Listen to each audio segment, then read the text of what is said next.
中国火箭军的发展如何？为何美智库发出警告，要警惕中国火箭军的威力？这对中国的发展将有怎样的意义？我们都知道，近年来中国火箭军得到了飞快的发展，而且现如今拥有4000枚导弹，具有超强的战斗力。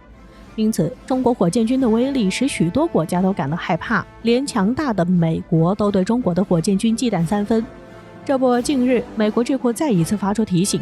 中国火箭军是世界上唯一一支以导弹为主要武器的军种，具有非常强大的威慑力，美国一定要小心加以防范。因为一旦惹恼中国火箭军，只需7分钟，中国火箭军便可摧毁美军亚太指挥中心，这将使美国在亚太地区苦心经营多年的军事基地被瞬间击毁，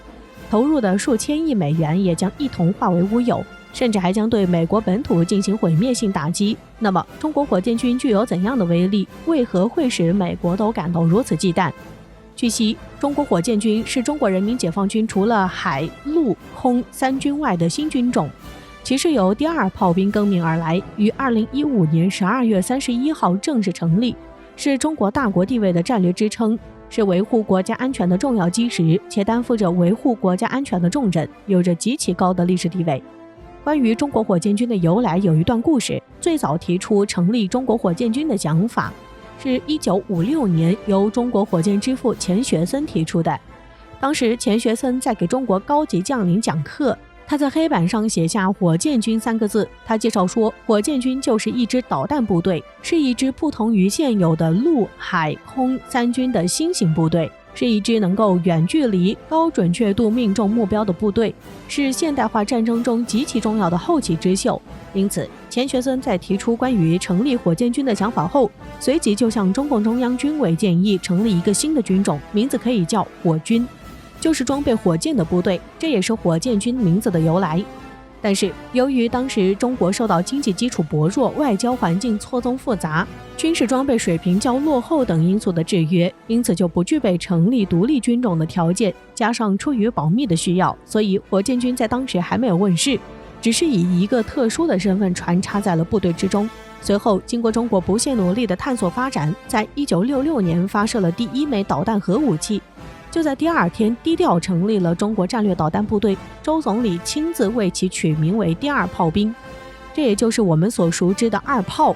这第2炮兵其实就是一支由中央军委直属管辖的战略部队，承担着对潜在对手进行战略核威慑以及常规导弹精确打击的重大使命。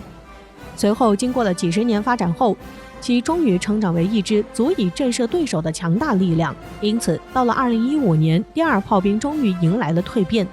由原来的战略性独立兵种成为了独立军种，也就是此前钱学森提出来的火箭军，至此才正式完成编组成军，为保护中国国家安全起到重要的威慑作用。在经过多年的发展后，中国火箭军也取得了突破性的进展。据官方资料统计，中国火箭军目前共有26个导弹旅，拥有4000多枚导弹，随时待命出发。值得一提的是，中国火箭军如果发起连续密集式攻击，那么将可以用极短的时间向敌方目标投掷出300至1500枚导弹。如此密集的导弹，就算是超强的防空系统也无法对其进行有效拦截。此外，由于中国火箭军导弹数量规模十分庞大，仅常规弹道导弹、巡航导弹等就有几十种型号，极其有威慑力，一旦发射就将给敌方以巨大破坏力。接下来我们一起来看看具有代表性的几款中国火箭军导弹。首先我们来看看中国的东风 21D 导弹。中国的东风 21D 弹道导弹是中国人民解放军火箭军装备的一款陆基机动式中程弹道导弹，是中国第2代中程地对地战略导弹，也是中国第1代固体燃料弹道导弹。此外，中国东风 21D 弹道导弹射程超过1482公里，有一个机动载入飞行器可以用来瞄准船只，因此其完全具备打击美国航母的能力，与美国航母以最大的打击。其次就是中国的东风26远程弹道导弹，它的射程约为2000海里，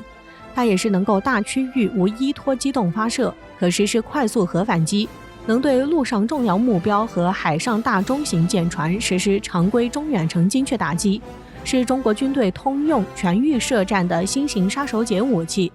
值得一提的是，美国媒体称东风26远程弹道导弹为关岛杀手，这主要归功于东风26的射程远、精度高，且具有一定的战略威慑能力。所以美国人非常关注中国这款新锐的弹道导弹，它的威力当然是不言而喻了，也成为了美国航母当之无愧的杀手，具有极大的威慑力和震慑力。再者就是中国的东风17弹道导弹，东风17弹道导弹具备全天候、无依托、强突防的特点，可对中近程目标实施精确打击，并且其具备的高速度和高机动性可以突破任何导弹防御系统，对现有的防御体系来说是前所未有的威胁，所以也可以发挥出其最发达的威力，予以敌方以致命打击。以上就是中国火箭军较有代表性的几款导弹，具有超强的攻击力和威慑力，往往都能让敌方闻风丧胆、望而却步。而且这几款导弹也被发展成为反舰导弹的武器，专门用来对付美国航母，也发展成为了美国航母的克星，以此来威慑美国航母的霸权地位，对美国在亚太区域的战略部署也将是巨大冲击。这就使美国的航母不敢靠近第二岛链内，从而不敢在亚太地区兴风作浪和挑起事端。这对于维护中国国家安全和领土完整有着极其重要的军事战略意义。最好的例子就是2016年的南海事件，当时美国为了帮助菲律宾侵占中国在南海的合法利益，毅然决然地向南海海域派出了包括2艘航空母舰在内的作战舰艇，并以此来向中国施压，并想极力压制住中国往西太平洋方向发展的势头。但是中国面对美国大规模庞大的航母作战群，与此同时中国也在南海地区举行了大规模联合军事演习。首先是装备有东风 21D 和东风26反舰弹道导弹的火箭军向南海方向齐射了多枚东风 21D 反舰弹道导弹。其次，中国海军3大舰队的主力在4位上将的带领下前往南海，舰艇数量已经接近100艘，与之配合的还有来自空军的轰6轰炸机以及歼 11B 等战斗机。在双方进行了长时间的对峙之后，中国方面公布了处于静默状态下的美国里根号航母和斯坦尼斯号航母的位置。美国面对着中国的强硬的回击，最终决定妥协，使美国海军的舰队主动退出南海海域，退往菲律宾以东的西太平洋海域。所以中国和美国在南海的对峙最后以中国的胜利告终。这就是中国火箭军的巨大威慑力，这也告诉美国，中国如今有了火箭军，如果还敢对中国进行挑衅，那么中国就会予以强势反击作为回应，不会再惧怕美国的威胁。因为中国强大的火箭军就是最有力的底气，这也将极大维护中国主权和领土完整，也为世界的和平发展做出贡献。